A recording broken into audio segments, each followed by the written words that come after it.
Good morning সবাইকে। আজকের ক্লাসে নেটওয়ার্কের আমরা পড়ব ডোমেন নেম সিস্টেম, ডিএনএস। ঠিক আছে, তো ডোমেন নেম সিস্টেম জিনিসটা হলো কি না, এই যে আইপি অ্যাড্রেস পড়ালাম আমি বিগত দুটো ক্লাসে।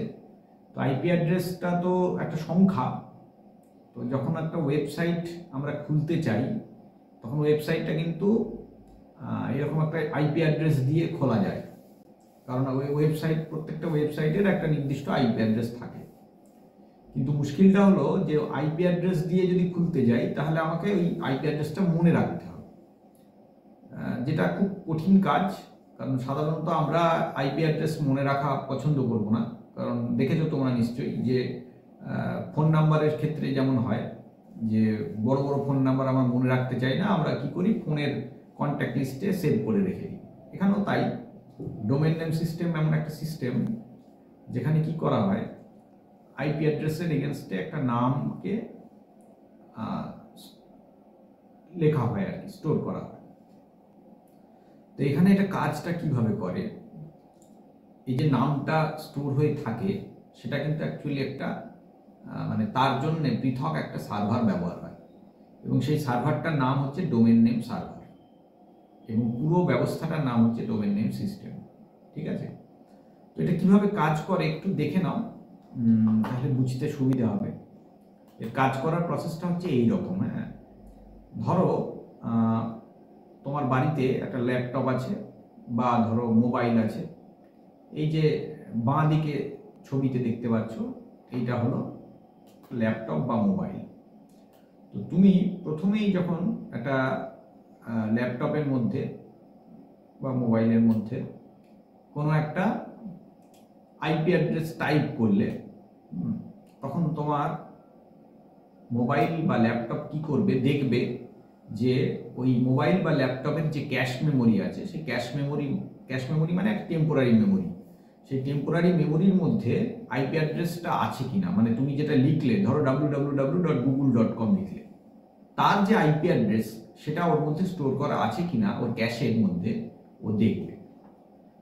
প্রথম কাজই হচ্ছে ও দেখবে যে ওই ক্যাশ মেমোরি যেটা আছে ওর ক্যাশ মেমোরির মধ্যে ওটা আছে কিনা। ক্যাশ মেমোরি জানিয়ে দিল যে না নেই।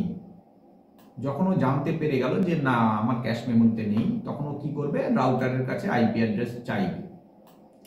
আচ্ছা, যখন রাউটারের কাছে চাইলো, রাউটার কি করবে, রাউটারেরও একটা ক্যাশ মেমোরি আছে, রাউটারও তার ক্যাশ মেমোরিতে খুঁজে দেখবে যে আইপি অ্যাড্রেসটা আছে কিনা। যদি থাকে তাহলে তো সে ফিরিয়ে দেবে কম্পিউটারকে বা ল্যাপটপকে। যদি না থাকে তাহলে রাউটার দেখলো যে তার ক্যাশ মেমোরিতে নেই, তখন সে কি করবে, আইএসপির কাছে আইপি অ্যাড্রেসটা চাইবে। আইএসপি মানে যারা আমাদের ইন্টারনেট সার্ভিস প্রোভাইডার, যারা আমাদের ইন্টারনেট কানেকশন দেয় তাদের কাছে আইপি অ্যাড্রেসটা চাইবে। আইপি অ্যাড্রেসে এই আইএসপির আবার ডিএনএস রিজলভার আছে, মানে ওখানেও একটা ব্যবস্থা আছে যেখানে ডিএনএস এর মানে যে নামটা এলো আর কি, সেই নামটার একটা আইপি অ্যাড্রেস খোঁজার জন্য একটা ব্যবস্থা আছে, সেটাকে ডিএনএস রিজলভার বলে। তো সে কি করবে, প্রথমে এই কি বলে আইএসপির যে ক্যাশ আছে মেশিনের, সেই ক্যাশে দেখবে, যদি পেয়ে গেল তাহলে ফেরত পাঠিয়ে দিল, যদি না ফেরত পায় তাহলে পরে সে কি করবে, এইবার সে ইন্টারনেটে খুঁজতে শুরু করবে যে ওই যে ডোমেন নেমটা এসছে তার আইপি অ্যাড্রেস কত। কিভাবে খুঁজবে, প্রথমেই সে কি করবে, রুট ডিএনএস সার্ভারে সার্চ করবে। রুট ডিএনএস সার্ভার সারা পৃথিবীতে 13টাই আছে, তার বেশি নেই। রুট ডিএনএস সার্ভার বলে দেবে তোমার যে আইপি অ্যাড্রেসটা তুমি যে লিখেছো, যে ইউআরএলটা লিখেছো তার আইপি অ্যাড্রেসটা কত সেটা বলতে পারে না, রুট ডিএনএস বলে দেয়, সেটা সম্পর্কে কিছুটা ইনফরমেশন দিয়ে দেয়, এবং সেটা কি ধরনের ডোমেন সেটা বলে দেয়।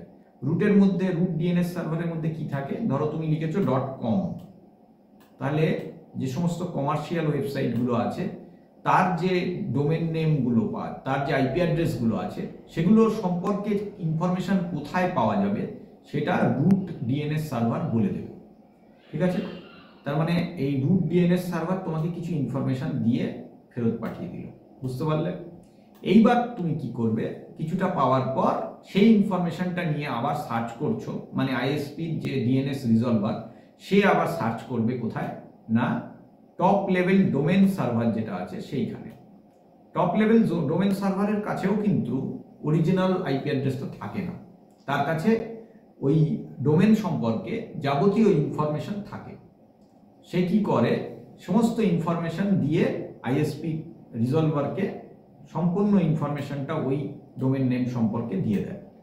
তারপর যে নেম সার্ভার আছে সেই নেম সার্ভারটা অ্যাকচুয়াল হচ্ছে ফোন ডিরেক্টরি যার ভেতরে ওর আইপি অ্যাড্রেস আছে। এইবার আইএসপি কি করে, আবার ওই নেম সার্ভারের কাছে রিকোয়েস্ট করে এবং নেম সার্ভার হচ্ছে অরিজিনাল যে আইপি অ্যাড্রেসটা সেইটা রিটার্ন করে আইএসপির ডিএনএস রিজলভারকে, ঠিক আছে। আর আইএসপি ডিএনএস রিজলভার তখন কি হয়, সেই আইপি অ্যাড্রেসটা রিটার্ন করে লোকাল, মানে উল্টো রাস্তায় আর কি, রাউটারে, লোকাল রাউটারে রিটার্ন করলো, রাউটার সেখান থেকে আবার লোকাল মেশিনে রিটার্ন করলো। এইভাবে আমাদের কাছে মানে ফিরে এলো অরিজিনাল যে আইপি অ্যাড্রেসটা সেটা। এই আইপি অ্যাড্রেসটা নিয়ে তখন সার্চ করা হয়, তখন সরাসরি পৃথিবীর যে কম্পিউটারে ওই রাখা আছে যে ওয়েব পেজটা, সেটা সরাসরি এসে তোমার লোকাল মেশিনে, লোকাল কম্পিউটারে, লোকাল মোবাইলে সরাসরি খুলে যায়। এই হচ্ছে আমাদের ডোমেন নেম সিস্টেম যে কিভাবে কাজ করে, ডোমেন নেম সার্ভারের সাহায্য নিয়ে। এই হচ্ছে টোটাল প্রসেসটা, ঠিক আছে, বুঝতে পারলে? তো এইটা একটু মন দিয়ে বোঝার চেষ্টা করো, ক্লাসগুলো ফলো করো, নিশ্চয়ই ভালো লাগবে। প্রত্যেকটা ক্লাস ফলো করো। আজকের ক্লাসে এইটুকুই রাখছি, আবার আগামী ক্লাসে দেখা হবে। থ্যাংক ইউ সকল।